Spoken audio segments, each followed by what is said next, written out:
I talk to people in the Braves community more than I talk to my friends and family. There's no ifs, ands, or buts about that.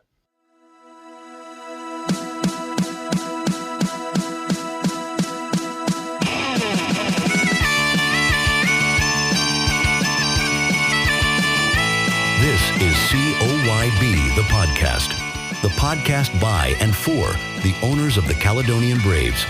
Join us each episode as we dive into the stories, passion, and people behind Scotland's most forward-thinking football club. We'll talk with owners, fans, players, and staff about what it really means to be brave.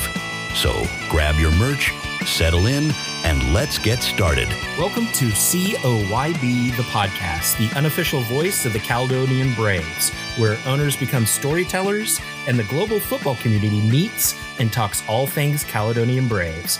I'm Hunter Ekval, your host and one of over 8,500 fellow Braves owners worldwide, bringing you behind the scenes with the people shaping the future of football, because together we got power. And with me is the man himself, Tom Tiedemann. How are you, sir?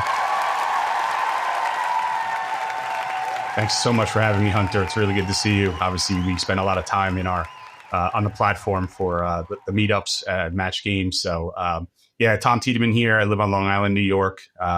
Wife and 3 boys here. Been a New York native my whole life, but moved around a bit. But it's great to be here. It's great to be part of the Braves. You already answered my first question, where you're from. But what is it that you do? What's your job?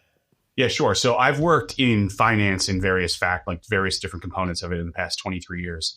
I was at firms like Merrill Lynch, Blackstone Private Equity, Castle and Commodities, and now I'm working at Galaxy Digital, which is in the digital asset, data infrastructure and data center business. So spent a lot of time in wealth management, private banking, broker-dealer strategy and operations, private equity finance, just to name a few different pieces. But it's been finance my whole life for me. Okay. Well, excellent. I know who to call when I want to talk about what I should invest in everything. I am not registered anymore, though, so I am not your guy. No. I have a financial advisor. He does all that stuff. So how did you first find out about the Caledonian Braves, and what drew you to become an owner? It's a little two-legged of an answer here. And it really is about like Instagram feeds, right? And the marketing on there. So I played football most of my life. In high school, I was a keeper, not quite like the wall like our Mr. Bernie White is. But then on the other leg, I'm also a huge genealogy enthusiast. I've been studying genealogy within my own, my personal situation with a couple other people for over 20 years or so. So my IG feeds are always like English Premier League, Bundesliga, Ireland, Scotland, Germany, buy land here, own a title there, and then boom, Caledonian Braves hit my feed. And I have some roots in Glasgow, 4th, 5th, and 6th grade grandfather of the McCall family that were there, and I knew all about them. So then it was like kind of hitting me a little more. Previously, before the Braves invested on Republic's platform, I invested in Watford. They pulled the campaign, refunded the money. They raised like $7 million. But I was like, oh man, I had my chance to like be part of an ownership community. And the Braves hit, and I'm like, I read all the material on the Braves. I had the lineage to Glasgow that I mentioned. And I was like, all right, I'm tying in 2 of my favorite things, one of my favorite sports, and then the genealogy component of it tying to my roots in Scotland as well, too. So that was kind of how I found it. It was on an Instagram feed, and then just jumped right into it from that. How about yourself? Kind of the same. I'd watched Ted Lasso. I'd gotten really into Wrexham, was on Instagram, following Wrexham, following Rob, following Ryan, and Chris popped up in that feed. And it just so happened that my nephew, who was a soccer player, was graduating high school. And so I thought, it'd be neat. I'll buy a share of this soccer team, give it to him for his high school graduation. Just kind of a neat high school graduation gift. And so I bought the share. I started getting involved with the Discord, and then started talking to Keith, and started talking to Chris. I talked to Chris a couple times on there, and I got really into it. So I upped my investment. That's how I got involved. Yeah, that was the thing. The marketing for the initial run was great, with Chris and the kilt and the pub, and come have a pint with me in the pub. I was like, absolutely. What are you talking about? I'm there. Pint? I'll give you all my money. Yeah, exactly. Traded my children to get there. Okay, so you have been a lifelong football fan. What makes the Braves feel different from other clubs that you follow? Yeah, it's a good question. So, like you were talking about Wrexham before, right? It all starts off as a dream, right? We saw what Wrexham did. Why not chase that dream too, right? Then the dream becomes this kind of unity of all these owners, right? All across the world, we talk that it's changed everything for me. As an American and following, specific clubs across Europe outside of MLS stuff, it's very difficult to celebrate with overseas groups, right? Like, but the Braves, like the thing that makes them stand out the most is like what we do when we get together on Facebook Live or YouTube, and then we set up Zoom calls and we're talking to each other. Like that's the part that makes it very, very different. And I get it. If I was living in Glasgow, or if I was living in London or in Hamburg, Germany, right? Like I would have a different like interest with my club and people, but what they've created is so different. With ownership community and just commitment to people and to each other, like texting each other, calling people, speaking to them more. So I think that is the people within the ownership community that really makes a big difference here. And it's all following on Chris's dream. Yeah, absolutely. It's a family. It is. When did you realize you wanted to step into a leadership role with the club? Sure. So genealogy, like I said, to passion project, right? When I find interest in something, I get attached to it. I like being part of great things too. So when I started doing more reading on the Braves after I invested and, following a lot more of their stuff, watching more of the matches, I reached out to Chris. I said, he's got this huge community of people. I'm not sure if I can help him. Right around that time, I was actually just on a side passion project. I was taking a class, how to become a managing director in sports by Barca Invitation Hub, which is run by FC Barcelona. So I was like taking this random course on my own just because I wanted to get more involved. I know a professional player in the Netherlands, Brian Roy, who I'm good friends with, was talking to him about all this different stuff, trying to get involved in club sports. So I figured, why not reach out to Chris? Anything in my finance life that could help him. Like I said, I don't have all the right answers, but I figured I can give some perspective, especially since my first 13 years of my career were at Merrill Lynch. And I was on a broker-dealer side of the wealth management private banking business, so really tied to regulation, securities laws. So everything associated with WeFunder under Reg CF. I was like, all right, I have a huge history in that. Side note to that is that like during like crypto booms in like 2018, 19 in New York City, I was approached by a lot of companies that were startups that were looking for that same advice and guidance on the broker-dealer side of operations. So I thought to myself, all right, now they have securities. They probably have bootstrap financial spreadsheets that they're going through. It's almost like you're running out of a garage kind of thing. I was like, hey, why not reach out? And sure enough, Chris was open to the conversation, and that kind of really started, our relationship and then my involvement in working with the club. So what other clubs do you follow? I've seen your scarf collection in the Zoom. It's very impressive. What other clubs are you a big fan of? Yeah, so the first club that I actually supported outside of like MLS and like growing up and stuff, I wasn't like really tied to a club then. Followed the national team, but back to genealogy. When I got to figuring out my surname Tiedemann, coming from a small northern town in Germany, I started following Hamburg, and that was in their okay years before they got relegated, and then they're back at the top flight. But it was like it gave me a connection to the area, and this is once again like my weird connectivity around genealogy and sports and like the love for all of that. I was like, all right, this brings me to my like hometown, right? So I started following their club. They're the first team to ever get relegated, the last team to ever get relegated out of the Bundesliga. They're back to the top flight now. So I've been following them since 2010. And then at work, I was always getting a lot of pressure from people like, you got to follow a Premier League team. You're watching on the weekends. We know you are. We're talking about matches. We're talking about players. So in 2017, I was on a layover in Lisbon, and I went to a pub. We were watching American football on TV on a Sunday, and a young guy next to me is talking to me and my buddy, and he's like he's a ground hopper, which means he's always traveling things. He's been to 650 matches, over 475 grounds in 62 countries. He just left Italy. He's in Spain right now. He's an account executive, so he's always traveling, young guy. And him and I were talking, and we took an Uber ride back with him, like-minded guy, and we stayed friends. And every time he comes to New York, we get together. He's a diehard Aston Villa supporter. So people were always like, you got to follow Liverpool. You got to follow Arsenal. And then I was like, how do I pay tribute back to like my buddy Ali? So I became a Villa supporter probably like 5-6 years ago. Lucky I've been there 3 different times with Villa Park in Birmingham with a plaque on the wall, on their fan wall with my name and my kids' stuff. Seen them play around in London, seen them play stateside on their tour. But yeah, those are my 2 main clubs outside of the Braves. Is the Villains, and Hamburg. Nice. As someone who knows nothing about soccer, that sounds exciting. I want to go to a DC United game, but I can't find anybody to go with me. Like, my wife is. I will take the train down. I'll take the train down. Come on down. Let's go to a DC United game. I love going to new grounds and checking out new stadiums. So, Hunter, I think I need to get on a road trip. Yeah, definitely. And I remember when you were talking about doing a New York meetup, I was like, I will come to New York. How about yourself, though? Any other clubs that you follow besides the Braves? Nope, only the Braves. That's it. Braves. Loyal fan. How does the Braves fandom or the ownership group differ from other clubs that you're involved with or that you're a fan of? Yeah, I touched on this a little bit, but like, the ultras in these clubs are something special, right? Like, I'm not there at Volkswagen Stadium or, sitting at Villa Park, right? Or even at Alliance Park. Like, the ultras are something special. And being in the United States and being in, we're spread out, right? Like, for us, the experience is very, very different, right? If I lived there, it'd be very different. Even if I lived in Glasgow, it'd be very different, right? But I think that, like, back to all the stuff that we've been talking about, this like community, the family component of it.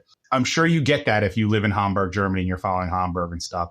But I think there's something a little special about the fact that we are all over the place. So it almost like brings us closer together the way how much more we do talk, right? It's the watch parties. It's the, it's this small family piece that's just so different. And I know, like I said, in those local communities where these clubs are all across Europe, they are probably sharing the same sentiment about what they have. But I feel like ours is a bit special because the unique components of it. So what's the weirdest or coolest reaction that you've gotten when you tell people that you own a Scottish football club? What is it that people, what's the reaction you get when you say, oh yeah, I own a football club? All right. So this is actually a really funny one. So, and memorable for me as well too. So I went to, since I live right here in New York, I went to a lot of the FIFA Club World Cup matches, including the quarters, the semis, and the finals. And at the quarters, I was at the Real Madrid versus Borussia Dortmund match. I went with my brother-in-law and nephew, but couldn't sit with them. I was sitting solo, and I wear my Braves kit to all these matches. Like, I'm that guy that shows up with a random kit, right? It is what it is. Free marketing for us, right? So I sit down, and I'm sitting next to this gentleman, and he just asked me about the kit. And I told him the story. He's like, oh, is this like kind of like Wrexham? And I said, yeah, sure. Kind of like Wrexham. And I wasn't like spying on him, right? Or I wasn't overlooking his text, but he was like almost doing it in front of me, like where I can see it happening. And it just was like so obvious. And he starts Googling the Braves. And then I see him pull up the website. And then I see him texting a friend. And his friend is like, I'm sitting next to the owner of a Scottish football club, as if I'm like the only owner. And he's going, I'm watching them go back and forth. And now I'm trying not to like laugh, or also I don't want to be intrusive, like of his like privacy, right? He sends he's like, this guy may know Ryan Reynolds. And I just lost it. At that point, I literally sent a note. I think I took a picture of the text. I got to go back on WhatsApp and sent it to Chris and was like, I'm dead. Like, this is just ridiculous. At halftime, I go to move my seat actually, my brother-in-law is like, there's a seat opened up next to us with him and my nephew. So I say goodbye to the guy, whatever. And I'm like, it's great meeting you. Good chatting with you. Good luck to Madrid, a la Madrid, because there's like 98% Madrid fans there. And he asked to take a selfie with me. And I was like, Lord knows where this photo is circulating, what content's being shared with him and his friends. And I'm like, dude, I'm just one of the 8,700 people. I am just one of those people. So that I was dead, though. Like, I literally took a picture, I think, of him Googling the website and sent it to Chris on the spot. And then, but the fact that he's like telling whoever he's talking to says, this guy may know Ryan Reynolds. And I'm like, for listeners who may not know, what exactly does the leadership board do? Yeah, so the Leadership Council was just recently created, right? So it's a diverse group of, I think Chris talked a little bit about it in the December webinar too, lightly, but so it's a pretty diverse group of professionals to help give advice and guidance to Chris, open our network to him as well too. You have like former attorneys who served for professional sports teams, different senior ranking officials who have or are currently working for professional sports teams. You have brand ambassadors that work for large companies and that have done marketing campaigns for like Adidas, marketing professionals who've led some big campaigns for large institutions. And basically, we're at these like early stages of getting together, of like forming the governance routines to build infrastructure around Caledonian Braves, as well as even the board infrastructure, navigating through some short, mid, long-term objectives, review financials, start building like corporate governance to drive things forward as an organization. Outside of what we are like before this is like the bootstrap dream, right? I think the work behind the scenes with these people is kind of tremendous, and I wish it could be seen by all 8,700 people, right? Like the amount of thought that goes into the calls that we have with this group.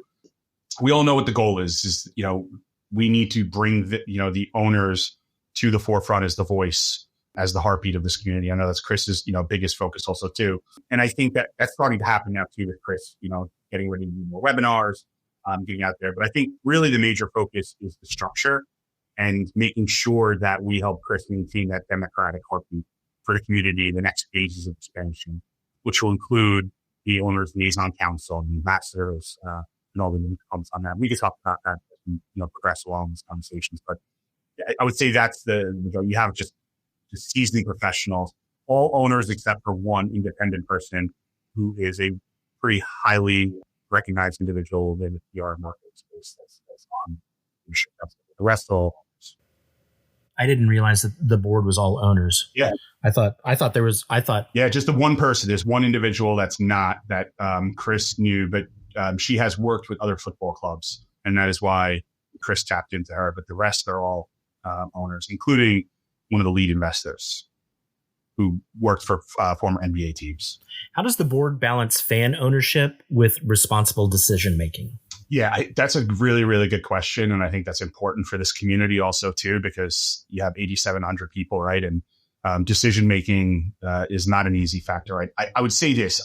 At this stage, I would say no major decisions have been made with the board and Chris. It's really about around the edges on guiding Chris to like what a company should be doing, how to do it, et cetera. I mean, Chris is a brilliant guy. I don't think anyone could have imagined that over 8,000 people came into this ownership circle. I think what we'll see now is that the Owners Liaison Council and the ambassador programs will be the voice for decisions for the club on a go-forward basis that'll funnel its way into the leadership council and to Chris, keeping things 100% democratic. There's a lot more to come, I think, on this question, but I'm confident right now that it's like the right people in place.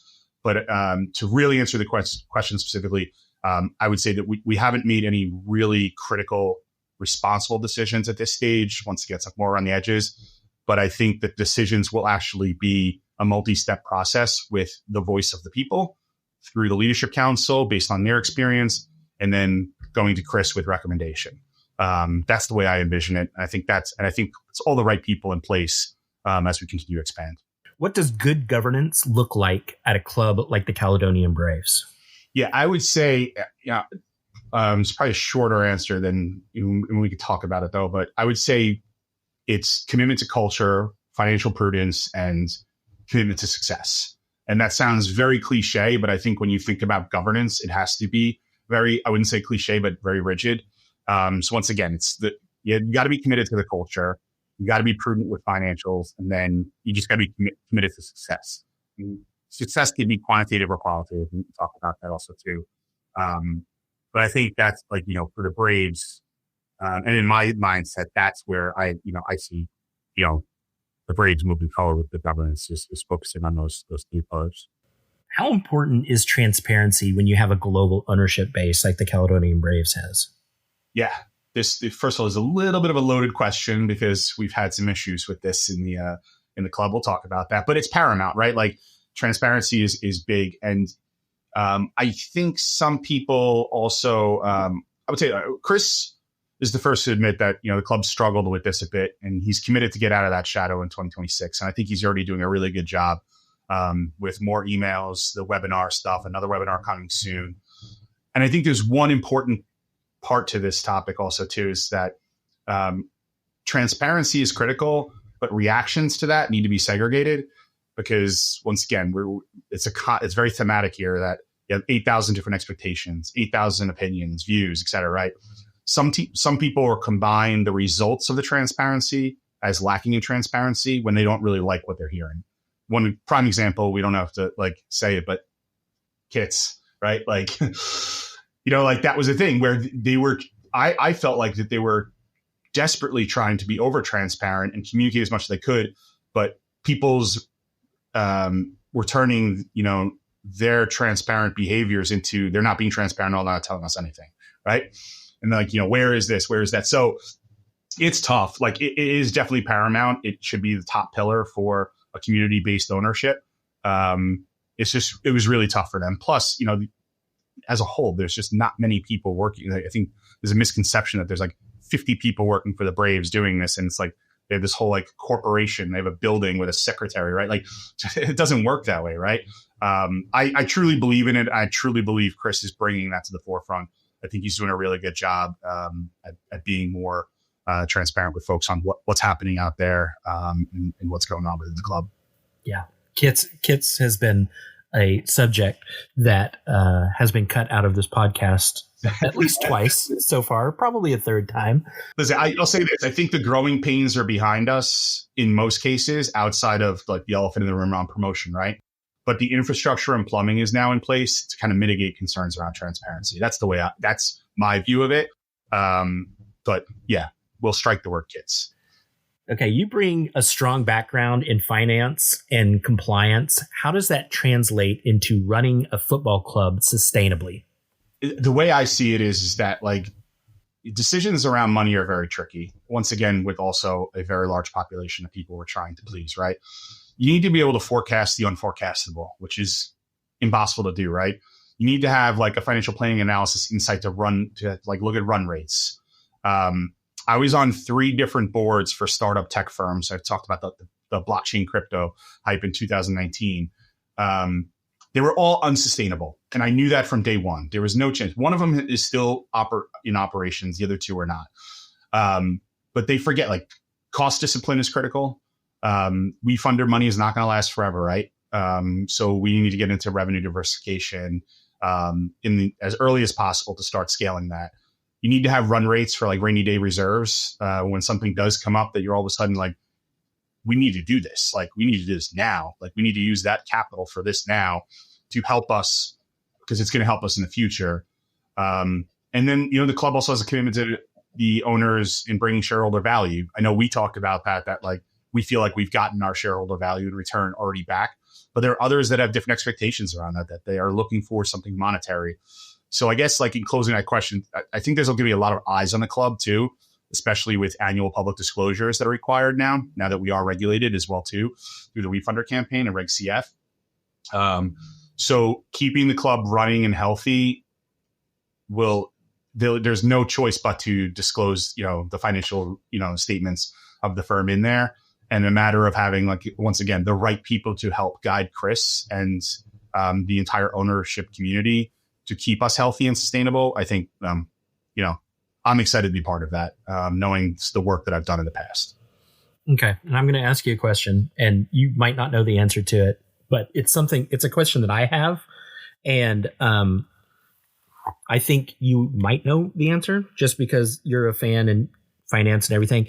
How does a football club make money if you're not doing a WeFunder? Like how does a club sustain itself? How does it keep going? Yeah, I mean, I think a lot of these clubs that have been around for a really long time have just, it's literally like, it's almost like run like a nonprofit organization, right? Like where it's just money in, money out.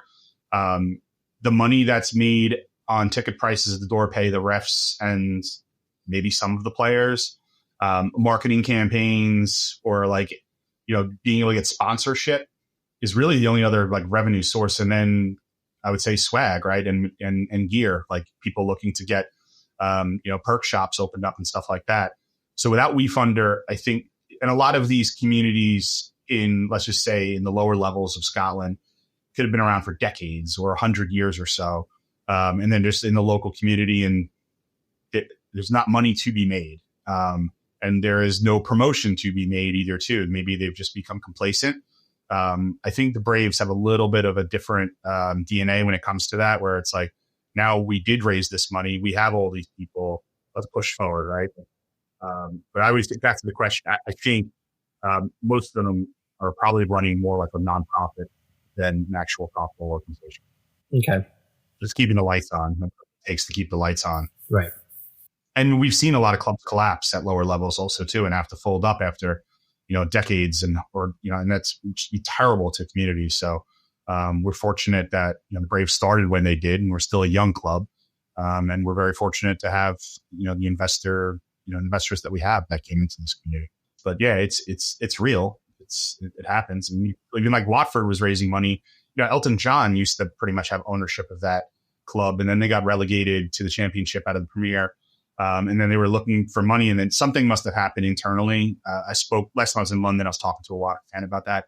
But, for a club like that to have to raise money, that's scary. Like, a team that was just playing in the Premier League, having financial problems, more money, more problems for, clubs like that, where I can see a lot less prudence around, being fiscally responsible with money and things like that, versus the clubs, the clubs like the Braves. It's a lot of eyes on everything that they do and people wanting to know what they're doing. So I think it'd be a lot harder for the Braves to kind of make those mistakes, but anything can happen, right?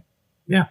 I was actually surprised. I'm surprised that more clubs have not done what the Braves have done and been like, we're in trouble. Let's crowdsource funding to. So this will be my opinion. This is not a club view, right? So this is my opinion. I would say a few things here. One, I think for the older clubs, there's probably a pride factor that that their club has been embedded in their community for X amount of time, right? And that for them to go reach out and ask for financial help disrupts the pride factor, right? Where it's just like, I need help. And they don't want to raise their hands, and they rather fold than go down that route. I think the other piece is also the cultural environment of a lot of these older clubs too, where the Braves are a younger club. To have a huge American fan base and structure that we are, like, we're navigating through it, versus I don't think a lot of these clubs that have been around for a long time would want to go in that direction or have that structure, because it would be a disruption to people that have, like, generation after generation after generation have followed these clubs. But that's just, that's my gut opinion on it. I think the pride factor is a big one. That's a good answer. Well, thank you for, I know that wasn't a question, but thank you for answering that for me, because I don't know. And I think maybe other people might not know either. Maybe we'll get some responses then from some folks also too. Maybe we'll get some insight. Got like people like Speedy and Mark Welsh on the ground that are, they probably have some great insight to that. Okay. This will kind of tie into what we were just talking about, but, what are some of the misconceptions fans have about money at the lower levels of Scottish football? Yeah, it perfectly ties in. I've mentioned it. I read up on a lot of commentary, even on the Braves within social platforms, and a lot of wild expectations like, hey, why don't we get Adidas kits and get a global sponsor like Emirates, right? Like we're not Arsenal. That's not going to happen. Most of these clubs, I'd say, probably have staff of 10 or fewer total on the payroll, which includes a general manager, head coach, physio. Payroll is probably the biggest line item for these clubs. And the players in these leagues, I think people forget this, and I've seen some comments around this too. Most of them are students, or they have full-time jobs if they're in the fifth tier, right? Like, you can't live on the amount of pay that goes out to someone in the fifth tier. So you watch like the matches on, Facebook and YouTube, and you see it firsthand. We've talked about some of the situations with these grounds that these, the pitches are uneven, places are limited with stands, or stands that look like they've been there since, 1940, or like maybe the First World War, right? I think that the short answer is that, almost all these clubs, when we talked about this, are so bootstrapped. They're just pulling together to keep the dream alive of their clubs. Especially some of those clubs have been around for a long time. So I think most people just think that there's just money sitting there, or, the fans are just helping pay for expense. Like, that's just not the reality of it, from what I know. But I would, love to hear what other people have, thoughts on that also too. How does the club think about growth without losing its identity or overextending itself? How does it not lose its feeling of family while still trying to grow? First, I think Chris is heavily invested into the culture of the club. He calls it the heartbeat of the club, right? Case in point, hiring David Bellion. I had a chance to get on a call with him with the Leadership Council. I think he's super talented. And I think that he will keep that front and center. I don't know if you noticed, but after David's professional career, he spent time, his last club was Red Star FC in Paris.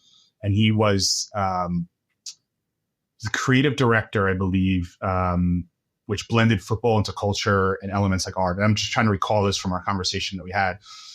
So one, I think that's an important part is the culture piece Chris is investing in. They're also looking to hire a community culture lead locally in Glasgow. That's another investment from the club into the culture. Now it's also getting it, I guess, embedded into the local community. I think there's more to come on that. I don't have all the details on that, but I think that'll be helpful. Another prong to this is the ownership liaison council and the ambassador program that's going to be coming out hopefully in the next few weeks. Brings more sense of inclusion, brings more voices to be heard versus like Discord posting and someone might not even see it or read it. And I think that piece is also set up with a feeder program where it's like, okay, I'm an ambassador doing this. And then after 2 years, like, hey, we'd like you to join the ownership liaison council as a member. And then after that, like, wow, this person has a ton of value.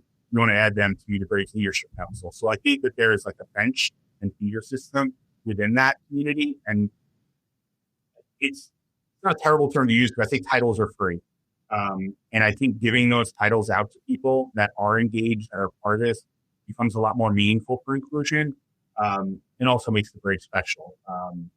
I think another piece that I'm going on and on to people that I have in my head, increased communication, which is happening. We talked about this. I think that helps support this also.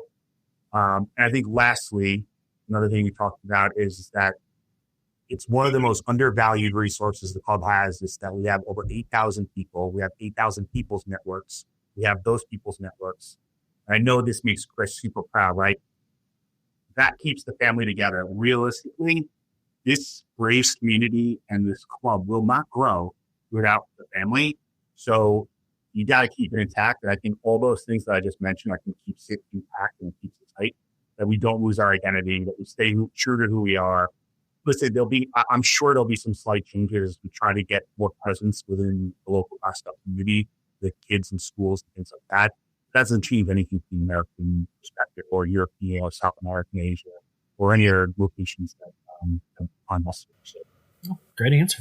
And I also think that's one of the best parts about our ownership community is that we are,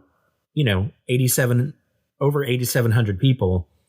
If we've got a problem, there's probably somebody in our ownership group that has firsthand knowledge of that. Is this the part of the podcast where I go ahead and open up an Iron Brew? Everybody in the world loves Iron Brew. I do. Me too. Everybody in the world loves Iron Brew. He does. She does. We does. Me does. Iron Brew, the best soda in the world. We are accepting sponsorships on this podcast, and we would love to have Iron Brew. Okay, you've created a lot of structure and momentum within the ownership group. Why was that important to you? Yeah, this is probably going to be my favorite question today. And I hate repeating a lot of different things, so I'll try to not repeat as much as we've talked about too. But I'll start with this. I'm fortunate that I built a really good relationship with Chris. And we spoke a lot. We've spent time together in London. I was supposed to fly up to a match to catch him, and my flight got canceled because of a major storm that was there. We talk about our wives. We talk about our kids. And I anchored on that to say, all right, well, if I have a channel to Chris to be able to give him feedback, I need to channel all the voices that I hear from everybody that I'm speaking to as best of my ability to do that also too. So he hears like acting as eyes and ears. And you're similar in the situation too. And Jen and Mark, right, where we've had an opportunity to talk to him. I felt like there were times that on the social platforms when people were getting a little negative about things, it almost felt like a personal attack. on my family, right? Like the Braves family is my family. I don't care if I have $1 in the club or $20,000 in the club. Like this is my family, right? So realizing the opportunity with, conversations with Chris, and even, people throwing shade around and stuff and talking whatever. I was like, Chris, let me just take this off your plate, right? Like, let me do this for you. Like, I don't expect you to trust me. Like, you're giving your baby away to 8,700 people, right? Like, but it was a natural conversation, a natural process that we had. So I have been helping him a lot in that space and working with folks like yourselves and stuff. I just think the most important part of that, of what my focus is around the structure, is just maintaining the democratic view. The owner's voice has to remain authentic and uninfluenced, period. Like no ifs, ands, or buts on that. Like, and I'm a big believer in that. We all have our own opinions. We all have our own expectations. I think everyone's entitled to that. We talked a little about, people's feelings towards the kids. I was super empathetic about it. I felt terrible. Like, yes, I got my kit before you did. And we may have invested at the same time. Maybe we didn't. But just being able to, I've done some organizational design, even in my finance life, across my career. And I just felt like I saw it big picture. Like, all right, this is how I think we could accomplish this, Chris. Just let me go. Like, let me just take it off your plate, because you need to focus on all the other million things that you're working on. So that, once again, it's also back to anchoring on my relationship with Chris. Like, I love hearing the feedback and talking to people and hearing things, knowing like I have a chance to share that. And I'm the most unselfish person I would think in the world. I think my wife and kids would probably say the same about me. So I have this opportunity to share and give back. And that's kind of, where I sit with that. How do you encourage owners to feel invested beyond just financially? Yeah, I would say this. There's a few pieces to this. I would say, one, join the live streams. Join the, I know it's difficult on weekends. Like I just changed firms within the past month. I've been drinking from a fire hose. We've been working crazy hours. So I missed our last match because I barely see my kids in 2 weeks. And I was like, Saturday morning is more important with my kids this day, right? So, but join the chats. Back to the resource component. Tell us something that we don't know about you that could help the club, right? We have great people in this community. Like we've talked about Jen, we've talked about Mark, Ashley Hobbs, yourself, right? We're all trying to help the club in many different ways.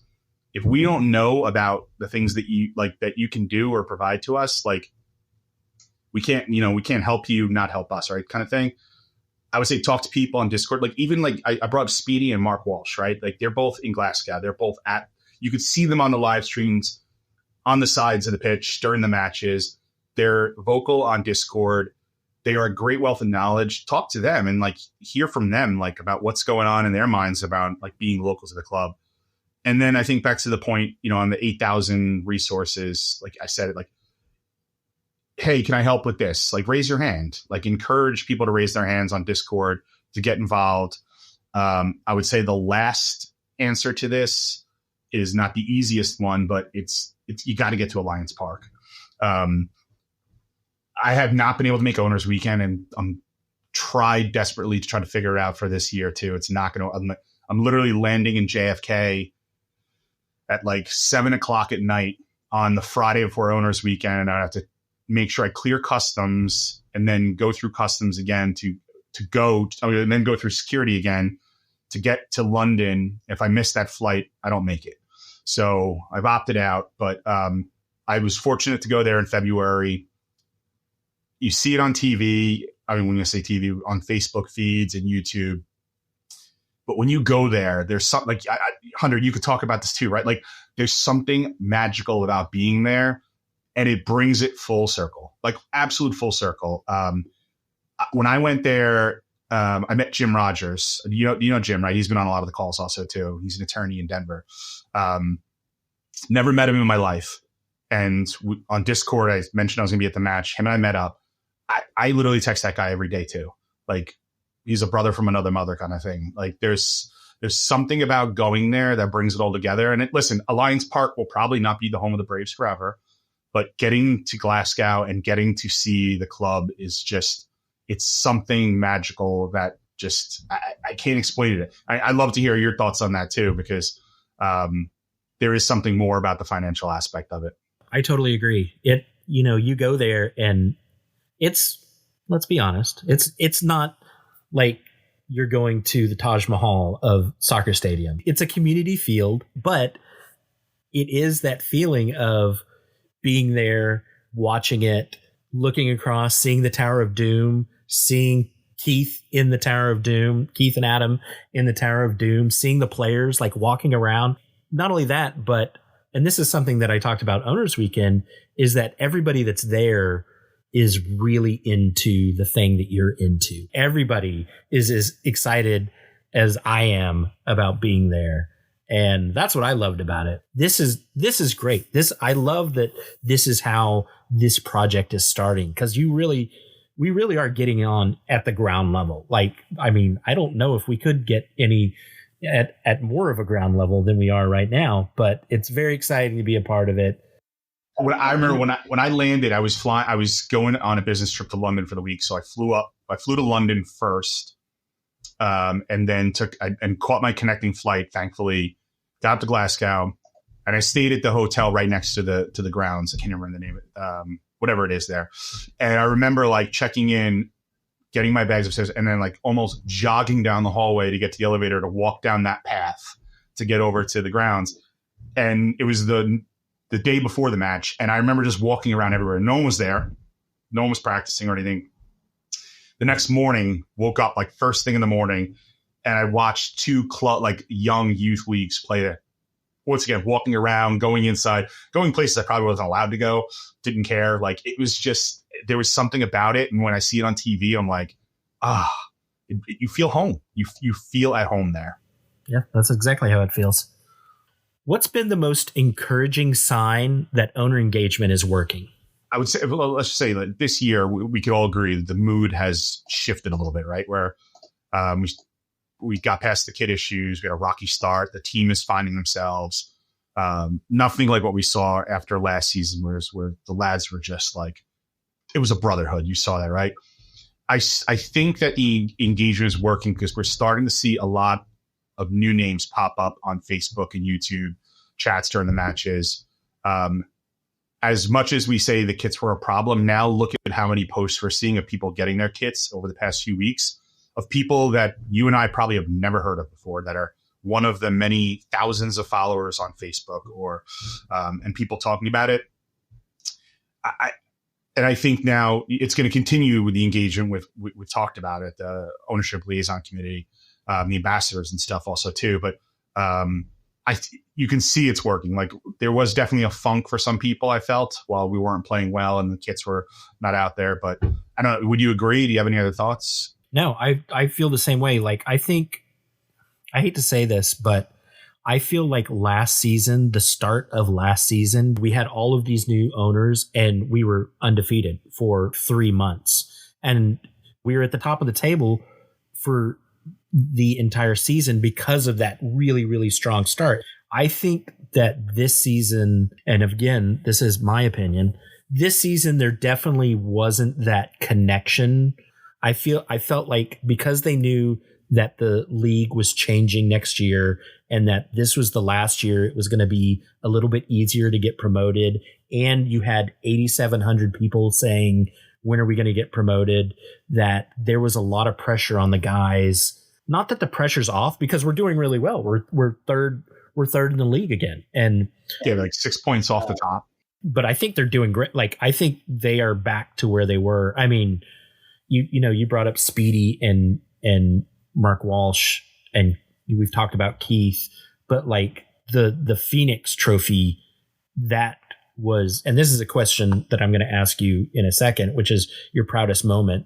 But the Phoenix Trophy for me was the proudest moment, like watching those guys. They were so tight and they looked so good, and it was not a great situation where the field was really bumpy and crappy and stuff like that. But they looked great, and you could tell how tight they were. And so, yeah, I feel like they're back at that level. Maybe not at that level, but they're back at a pretty good level right now. Yeah. I think from a performance perspective, they're above the level where they were. It's the molding component of them, like just being unison and brotherhood piece is getting there. And you put the two of those together and boom, lights out. How do you handle differing opinions within such a diverse ownership group? Yes. All right. So I would say there's no right or wrong answer to this one. But somehow you've got to be able to blend a little bit of realism with a touch of common sense, right? Like we talked about this a little bit too, right? And I know I sound terrible by saying that, and it's my opinion, not a reflection of the club, but like, there's a lot of lack of common sense on certain opinions that are made. We're all entitled to it, right? And I don't take that away from anyone.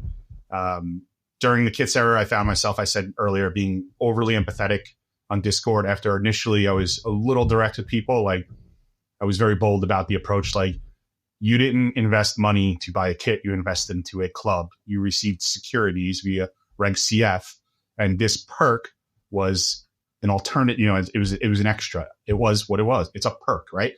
And then I started feeling empathetic about it because there was an emotional attachment to not being able to be what people felt as being able to participate with the club, right? Maybe people don't want to join our meetups before the match because they don't have a kit, and I may be overcomplicating it, or maybe I'm not, but I truly believe in that. Listen, we're all built differently. We're all entitled to opinions. The democratic nature of the club is built that way. All voices are equal, right? Like, I just think the negative reaction part is the toughest to handle. To a certain extent, when things are just not, when things are not delivered, or the team has a bad game and things like that, there's some overreactions and opinions. But once again, I think people are entitled to them. Managing them is just like, I don't know, maybe some people just need to reflect a little bit and say, maybe I don't know what's going on with that person. There may be an owner / fan who may have a personal situation going on, and they're using, that channel to complain and whatnot. But I would say the reverse. Like sometimes you got to flip it and be like, what do you think Chris is going through, or Davey is going through, or Ricky, or the players, when you question or challenge their abilities? I know we do it in professional sports in the United States too, with all sports. We challenge people's athletic performances and things of that nature. But sometimes I think people forget to think about what the club's going through versus what they're going through. I know that's easy to say, but back to, I guess, the question on the opinions, just that I don't think there's a right or wrong answer. It's a matter of channeling them into being something that's made useful. That's the way I see it. Yeah. Whenever I talk to Keith, he brought up the point that there's 8,700 different people. There's 8,700 different opinions. Even if you think an opinion might be wrong, that doesn't mean that your opinion means more than somebody else's. And it's important to remember that. And I don't know, for some reason when he said it, I was like, oh, it must be that voice, that Scottish lilt. I just kind of lullabied me into agreeing with him. And one of the things that Ricky said during Owners Weekend was, because I asked the question during the Q&A with him, what can we do as owners to help you out with the team? And the thing he said was, just keep being behind us. Just don't be negative. You can be negative, but don't voice your negativity, but just be positive. And that was one of the things I made sure, because, at Owners Weekend, they lost that game to Trinette, and it sucked. Like it was not great, but I went up to every player and just told them, like, anytime I talked to a player, I was like, guys, we're so proud of you guys for what you did this season. We know you didn't win today, and that sucks, but we saw what you did the whole season, and it was awesome. And we're all really proud of you, and we're proud of you guys continuing to do what you do. And I'm pretty sure they agreed with me, but I couldn't understand any of them. So even Bernie's starting to get a Scottish accent. What's your proudest moment as an owner so far? So you brought up the winning the trophy, right? And like that was an emotional, proud moment, I think. But I'm going to revert back to going to Alliance Park in February of this year, of 2025. I met Jim Rogers, became friends with him. I spent time with Davey, with Keith, a ton of the players. I actually, against the rules, decided to play on the pitch before the match. I saw a bunch of kids playing. So I was like, I'm going to go out there and kick the ball around. Because I felt like I felt comfortable there. Once again, back to the home thing. It's like, it was almost like I was playing with my own kids. I have 3 boys. So like it was almost, and I didn't realize I was playing with Ricky and Ross's boys out there. And I didn't know that until after playing with them and then, shooting the ball around, playing goalie and whatnot, sitting in the stands with Jim. One of them said something about, that's my dad. And the other one said, well, that's my dad. And I was like, wait, your dad's Ricky and your dad's Ross? And I was like, it was just a cool thing, right? Like, so back to the being there though, they beat East Kilbride 4-1. East Kilbride was the top of the table. And the players were just on another level. Like there was so much unity. The videos I have of them celebrating their goals together, you just saw it in them. And on a flip side, it was embarrassing for EK. Like East Kilbride imploded. Their players were showing no unity. They were screaming and arguing. They were cursing at each other. It was embarrassing. Like they were the top team in the league, and they were getting their butts kicked, and they just treated each other terribly. And on the reverse side, if we were losing, it would stink also too, but our players would not treat each other that way. And it was something special about that. And then afterwards, I went back to the hotel with James. And it was interesting because I went on a 101-day kick of not drinking beer. I think this came up in one of the conversations on one of the, and night 101 was Braves won. I'm with this guy Jim, and it's time for some training. So it was my first time having beer in 101 days. It's just like the thing I was doing with challenge, right? And I sat in the hotel with that guy till I don't know what time in the morning, like sitting in it, like just talking light.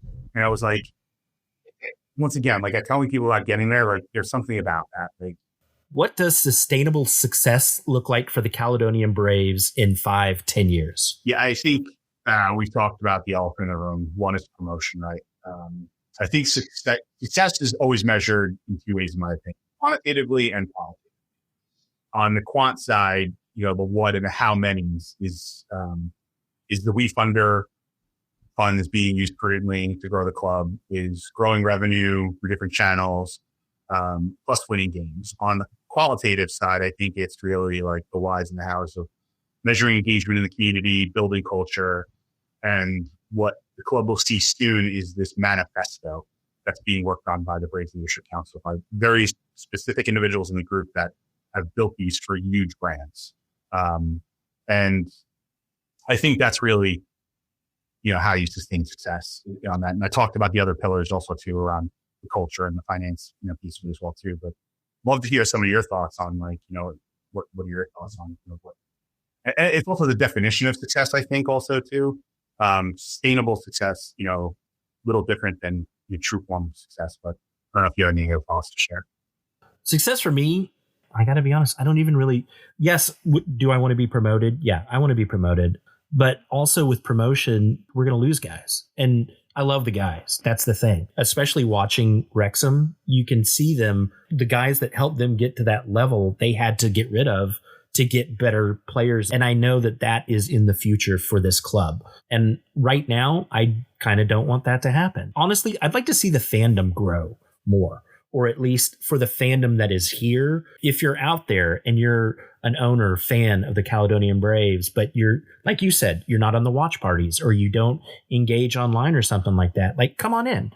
Drink the Kool-Aid. It's a community and a family, and I want to see that community and that family get bigger. I want to see more fans. There were so many people that we talked to in Glasgow that had no idea about the Caledonian Braves. How do you see the ownership model evolving as the club grows? Yeah, I touched on some of this before, and I'm sure Chris would probably give a better response on this than I. But in my opinion, I think that we're seeing the engagement grow. We're watching the owners get more involved. I've said it a few times in this conversation. The Owners Liaison Council, the Ambassador Program, more names in the spotlight, more individuals helping the club, and I think we'll start seeing more hands get raised when that happens. And I think there'll be resources that are brought to the club that we didn't know we had. I think when it comes to the ownership model, I talked about the feedership component, the feeder component of it, where, it's a bench, right? But I think ultimately with the, I can't speak about the entity structure itself, but I would say just the engagement keeps growing and the model is just going to continue to evolve as we need more people to help with resources to get this, get us to where we need to go. All right. What excites you the most about the next phase of the club's journey? Yeah, I think this is a good question.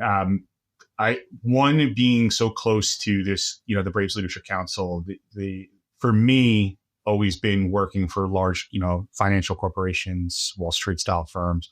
The corporate culture and infrastructure being built out is being established as if we are a big club, right? Like they are thinking through things that the FC Barcelonas or the Liverpools and Arsenals or the Villas of the world are thinking of, right? Around establishing themselves, the infrastructure, the plumbing, everything to make themselves run efficiently, regardless of their financial situation or the size of the club. I think the next phase with communications continue to evolve and grow. The next phase of more, we've talked about it, a bunch of times, the more involvement from the owners community. And to your point, I agree with you on the promotion piece. I was going to say, like, part of that, like, is part of this journey, right? Like, eventually that promotion piece needs to be there, because I think that is one of the measurable successes of the firm, is to get promoted versus non-measurable KPIs or whatnot. But I think seeing where we go with that and how we adapt as a club with that, to your point, some names will not be there anymore. How do we move on from that? Because we're going to be emotionally attached to it, right? Like, we're like growing up with these people as if they're like our children and family, right? So like, where and how do we move through those, it's, like I said, emotional stages of the club? And on the flip side, if we don't get promoted, right, like what happens to the club there, and how do we all lift each other up to stay aligned as well, also too. But I think, the club's journey is a little uncertain. Like, we don't know where we're heading, but I think all the right people are in place to help Chris make decisions. I think all the voices are starting to get behind the club also too. I would say the excitement part of the next phase is how we react to all of this, and like how we evolve as an organization also too, in an ownership community. It's very open-ended, but it's that part excites me, the unknown piece of it, of how or what it could, the good, the bad, the ugly, whatever it may be. I think that part's exciting to me. I'm excited about the journey ahead. All good things, though, in my opinion. Good things to be worried about. And that's the final whistle for this episode of COYB, the podcast, where passion meets the pitch and ownership has a voice. If you're enjoying the journey, don't forget to subscribe, share the show with a fellow Braves owner, and follow us on Instagram. Until next time, respect all, fear none, and come on, you Braves. This has been COYB, the podcast. Make sure you like, share, and subscribe.